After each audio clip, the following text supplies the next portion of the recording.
Hai pencinta buku Indonesia, selamat datang di Literasi Syahnas. Kami masih mengangkat The Library of Ramadan KH.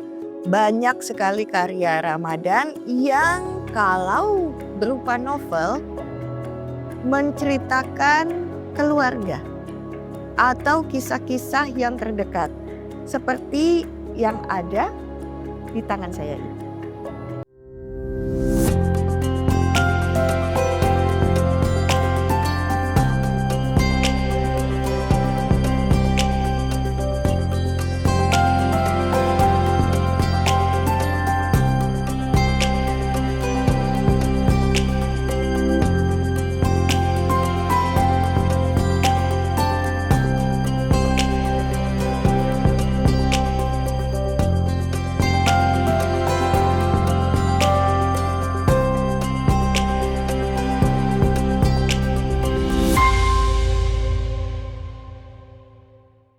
Troyan Revolusi rasanya ini sudah dicetak beberapa kali edisinya. Cetakan yang pertama ini dengan bahasa Indonesia yang masih ejaannya ejaan lama. Dan yang bentuknya seperti ini, Troyan Revolusi yang sudah dengan bahasa Indonesia yang baku, yang sudah tidak ada DJ, TJ, nah begitu-gitu ya.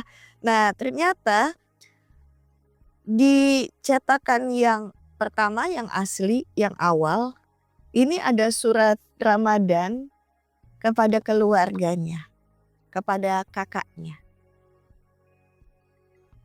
Saya bacakan ya. Kepada Cek Enden, barangkali orang lain tidak akan begitu terharu membaca cerita ini. Saya yakin tidak akan terharu seterharu Cek Enden. Sebabnya karena kita secara bersama amat terlibat dalam cerita ini. Tanpa bantuan dari Cenden, cerita ini tidak akan demikian jalannya. Dan malahan mungkin tidak akan terbit sama sekali. Terima kasih atas bantuan Cenden, tiada putus asa ucapkan terima kasih. Doa semoga lahir cerita-cerita yang lebih berharga lagi. Ramadan KH, Atun 4 Januari tahun 71. Jadi cetakan awal ini saya lahir juga belum.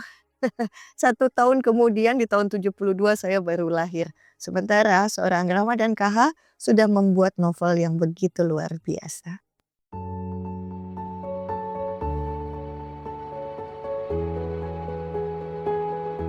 Jalannya sudah dia ketemukan. Idrus melangkah perlahan-lahan menepi via flat-flat yang sudah agak tua. Dia perhatikan nomor-nomor rumah. Tidak jauh dari tikungan dia berhenti. Di sini dia tinggal, pikirnya. Tampak olehnya 3 buah knob bell, tapi tidak ada tulisan nama-nama penghuninya. Sebentar Idrus berdiri di sana dengan harapan akan ada orang keluar dari flat itu atau pintu lain di dekatnya. Tapi kemudian dia berkeputusan untuk mencoba menekan salah satu dari knob yang berderet di sana. Pintu terbuka, terdengar suara berteriak dari atas. Siapa? Panji ada di rumah, Nyonya. Ah, mengapa pula menekan belku? Etasi kedua, gerutu seorang perempuan. Masih ada beberapa kalimat lagi yang diucapkannya tapi tidak terdengar jelas oleh Idrus. Perempuan itu tidak pula menantikan ucapan maaf orang yang ada di bawah. Terdengar pintu ditutupkan dengan keras. Barat, gerutu Idrus sambil naik tangga. Di atas dia bertemu dengan seorang laki-laki. Padanya Idrus bertanya apakah Panji ada di rumah. Ketuk saja pintunya, jawab laki-laki itu sambil menunjuk sebuah pintu. Terima kasih, jawab Idrus dan kemudian pintu itu diketuknya. Siapa? Tanya orang di dalam. Saya Idrus. Pintu dibuka. Idrus! Panji hampir berteriak. Kedua orang itu berpelukan. Bagaimana kau ada di sini? Mengapa tidak berkirim surat dahulu sebelum kamu datang? Bagaimana aku bisa mengirimkan surat, Tuan? Sedang alamatmu baru dan aku tahu di sini dari seorang kenalanmu yang kebetulan jumpa di tram. Idrus berhenti bicara, terkejut. Dia memperhatikan barang-barang yang ada di dalam kamar itu. 2 buah baju gaun tergantung dekat lemari. Mantel perempuan digantungkan pada pintu.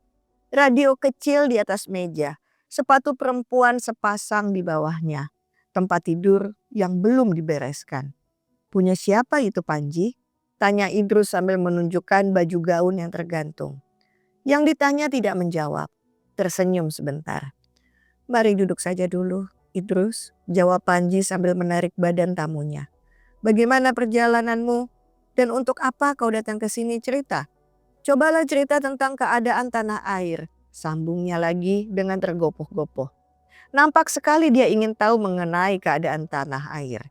Coba cerita, untuk apa kau datang ke sini? Ulang Panji bertanya. Lembaga Kebudayaan Belanda mengajak aku kemari, jawab Idrus berterus terang. Untuk mengenal kehidupan di situ, untuk mengenal kebudayaannya. Nah ini nih menarik nih. Kan kita semua banyak yang tahu ya bahwa Ramadan KH memiliki istri yang bekerja di Kementerian Luar Negeri. Yang pertama adalah ibunya Gilang, Ibu Christine Ramadan. Dan juga ibu sambungnya Gilang yaitu Ibu Salfreda Nasution. Keduanya bekerja di Kementerian Luar Negeri. Jadi kalau seorang Ramadan menuliskan sebuah novel yang berlatar belakang luar negeri itu sangat detail dan sangat hangat. Tapi tidak kehilangan ruhnya tentang Indonesia. Baca deh.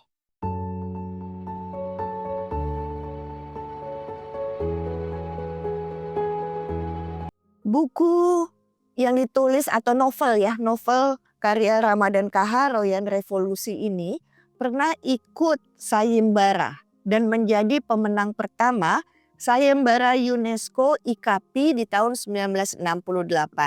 Tentang apa sih buku ini? Tentang ini nih. Revolusi memang membawa akibat, membawa penyakit. Masyarakat dihinggapi oleh penyakit atau royan, manipulasi, korupsi, dan sebagainya. Tetapi tidak semua insan revolusi berperilaku demikian. Di antaranya Idrus, tokoh utama dalam roman ini. Ia dikelilingi bahkan dirayu untuk berbuat hal-hal yang bertentangan dengan hati nuraninya. Ia tidak tahan. Setelah mengembara beberapa waktu di luar negeri, ia kembali ke desa. Sebuah tempat yang dianggap sesuai dengan panggilan hatinya. Namun di desa pun telah bercokol makhluk-makhluk serakah yang akan memperalat rakyat untuk mencari kekayaan dan tujuan politik yang menghalalkan semua cara. Karena sudah terlanjur berada di desa, mau tidak mau Idrus terpaksa berhadapan dengan mereka-mereka itu. Buku ini tentang hati nurani pemuda Indonesia untuk melawan sesuatu yang disebut dengan penyakit hati, korupsi.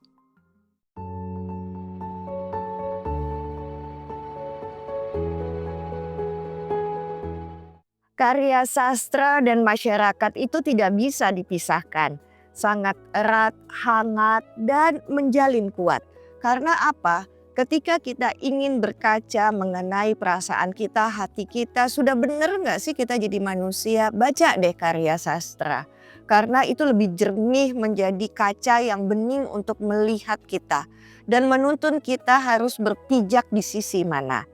Nah sebab itu bentuk dan isi dari Royan Revolusi, salah satu novel karya Ramadan KH yang menjadi pemenang juara pertama sayembara UNESCO IKP tahun 68. Ini adalah fenomena sosial berupa konflik politik banyak diceritakan di novel ini.